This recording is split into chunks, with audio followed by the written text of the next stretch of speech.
因为玩一大堆游戏啊，终于挖到一款特别好玩的游戏——硬币酒馆。之前我也聊过不少投硬币、刮彩票的小游戏啊，但是套路来讲还比较单一的，只要刮正面就拿到钱，反面什么都没有，就这样而已。玩一会儿就比较腻。但这款游戏不一样，不管是硬币本身的设计难度曲线，还是整体的构筑乐趣，都做得很到位。今天给大家聊一下这款游戏的本质就是掷硬币过关啊，翻到正面就能拿到对应的金钱。打过目标就能通关，但它跟同类游戏最大的区别是，每一枚硬币都是带技能的。翻硬币拿钱只是基本的属性，更重要的是有角色的技能，而且还有不同的硬币角色之间的配合，这就有了比例的构筑的空间。不同角色搭配就能玩出完全不同的套路，我觉得还是非常好玩的。游戏中的角色一共分为4类：野兽、人类、魔物、机械。游戏中会提供不同主题，让玩家逐渐熟悉它们。在每回合开局的场上最多只能上20个角色，多数的角色会进入口袋不生效，但在新回合中新加进去的角色，或者是因为召唤机制出来的新角色可以临时在场，超了20个也没有事。下阶段开始呢，再收进口袋了。第3个是很多角色有被摧毁、被吃掉产生的联动效果，类似于炉石里的网语机制，还有一些是角色之间的相互配合的效果。本作很好的设计是逐渐按主题逐步解锁给玩家的，每个主题只给你对应专属的硬币，不会用后面的卡干扰你。相当于我们在玩别的卡组游戏时，比如卡组里有40张卡，可能只有20张卡是你用到的，那么游戏的主题就只给你20张卡，保证玩家很容易能凑出完整套路，进入体验特别顺遂，能很快体验和学会游戏中的核心套路。第一个地图是通用卡组，新手入门的基础啊，第一个难度都是一些通用硬币，用来熟悉玩法非常合适。但里面已经有不少有意思的 combo 了，比如说养鱼流派，有每回合能够钓鱼的角色，而产出的鱼能够被熊吃掉，熊吃完之后它默认的数值就会涨，玩家每次获得的金钱就会变多。还有兔子流，兔子每回合都会生小兔子，兔子被牢笼抓住就能换钱，兔子被抓掉之后还能再生，属于稳定滚雪球的小套路。那么玩通第一轮的旅馆难度，差不多就能上手整个游戏的逻辑了。第二地图是马戏团，主打2个方向，是偷盗体系和驯兽体系。偷盗组合有一个小偷角色会偷你的钱，但是如果小偷被警探逮捕并销毁的话，掉出的钱会翻4倍。警探角色自身还能加数值，属于风险换收益的玩法。驯兽师的角色掷点之后会让场面上数值最大的角色再跳一次，不管是翻正面再转一笔，还是把反面翻成正面，都特别实用。在马戏团这个地图中，大量补强动物，加入了雄狮，雄狮能够吃掉狼、绵羊之类通用野兽，包括狮子，吃完之后自身加4点数值，越吃越强。比如说强力的单卡角色小丑会把自己的数值传给别人，自己归0。翻面之后呢，小丑又会变成原来的10点数值。还有像是魔术师加鸽子的组合，鸽子落地就会产生金币，但是有概率能直接跑进口袋，不再上场。魔术师就能把逃跑的鸽子从口袋里掏出来销毁，换成玫瑰，玫瑰则有机会给对应种族的角色数值加3点。马戏团的最强卡牌应该是马戏帐篷，它本身正面就有10点基础金钱，回合结束还能让所有的动物再跳一次，是马戏团动物里的绝对核心，叠起来收益爆炸。第3个主题是童话仙境，核心玩法就是叠加技术，主打一个越跳越强，还能跟通用卡进行配合。首先是星星加自走闹钟的配合，星星每跳一次会累积技术，跳9次变成银色星星，再往上跳就能变成金色。金色星星可以直接变成一张随机金色硬币。自走闹钟能让技术类的角色额外再跳一次，相当于掷硬币时星星硬币会被掷2次，大大加快星星硬币的升级速度。在通用卡牌里面摆了一只青蛙，它是能够有机会额外跳一次的，再配合特定的宝物能够产生每跳我5次加1点数值的机制。那么我们在拿到青蛙卡牌和遗物之后，再配合自走闹钟叠加速度加快的能力，青蛙也就很快能变成大数值的核心卡。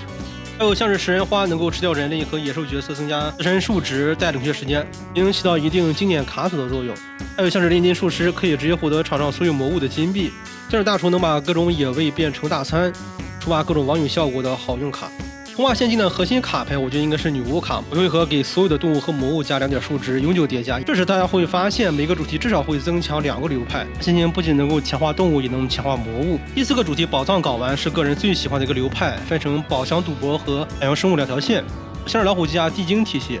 老虎机本身就能产生数值，地精铁匠能给老虎机加数值，地精工程师就能让老虎机再触发1次。还有宝箱加地精的体系。普通人会产生宝箱，而宝箱则需要地精大盗打开宝箱拿收益。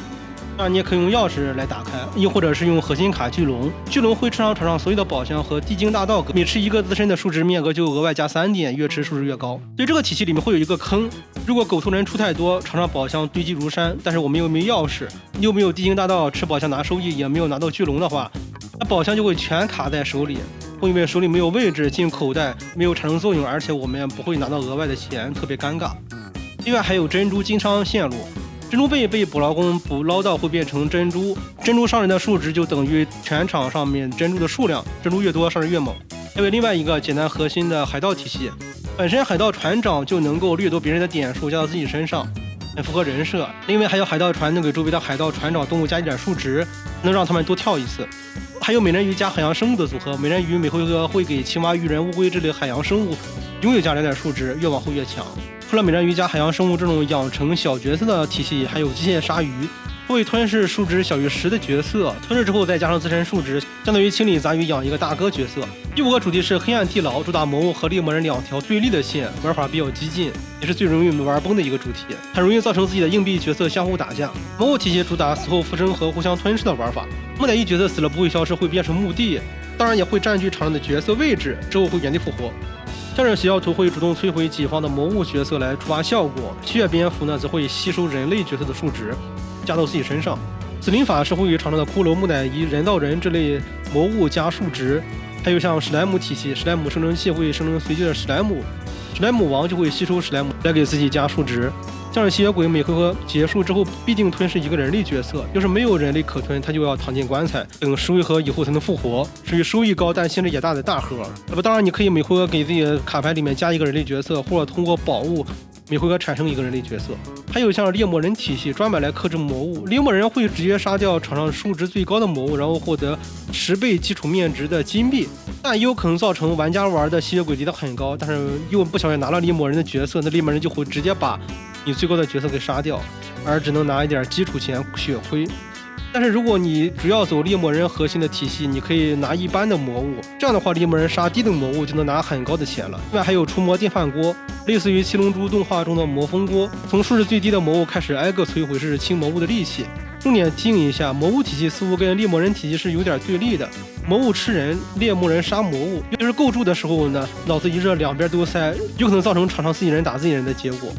数值越打越低，会直接翻车。这也是第5个主题黑暗地牢跟其他主题的最大区别，别的流派大多数能混搭，这个选择的时候还是偏向于选边站的。最后一个主题是移动城堡，他终于把之前戏份很少的机械族给抬进来了，同时还补强了跳跳流和魔物。这个主题提供了一个金色的卡牌，相当于青蛙和骑士的组合版，跳一次自身面值就会加2，本身就是金色品质的卡。当然我们可以通过宝物来造成这种效果，这个宝物的效果就是把普通青蛙和骑士合成，但是每个大回合阶段只有1次生效。还有非常强的单卡凤凰，它自带叠加 buff， 每叠4次，每次会叠自身4倍的数值，但是叠完之后会变成凤凰蛋等复活，属于后期仍然自带成长的大盒卡牌。而像机械体系的核心有什么能量塔、铁皮小人、机械巨兽，这个体系的核心就是能量塔，它每回合会额外产生1点数值，它还会把数值传递给其他的机械族角色，全队长身材。而你像铁皮小人，如果数值涨到3以后，就自动升级成了银色品质的机械卡。而像机械巨兽会吞噬数值大于等于10的机械卡牌，